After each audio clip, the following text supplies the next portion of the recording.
So today I'm going to take a look at this recent news article on the BBC website. So you can see from the headline that African and Caribbean nations have been calling for a formal apology for transatlantic slavery.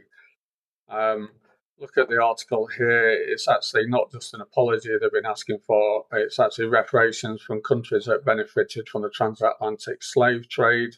It's worth pointing out actually that our slave trade finished nearly 200 years ago now.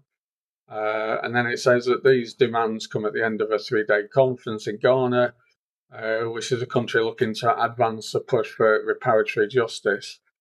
Now, there's a couple of things that jumped out at me about this. The first one is that the article, and presumably the conference, doesn't mention is the Arab slave trade.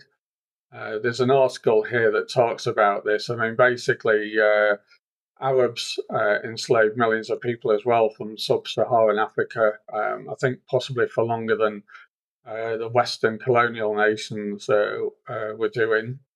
So it wasn't just purely the West that was doing this. It also doesn't talk about the fact that in a lot of cases, actually, the slaves were not necessarily just captured by the colonial nations going into Africa and then going finding people and taking them away. There'd been a long-standing slave trade in Africa for centuries, and actually, I think most, or at least a significant amount of the slaves that went across the Atlantic were actually captured by Africans themselves. So, it looks to me like this is basically just an attempted cash grab.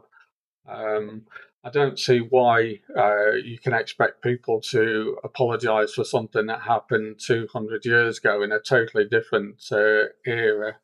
Obviously, we all consider slavery to be abominable, but when those of us alive now are not responsible for it.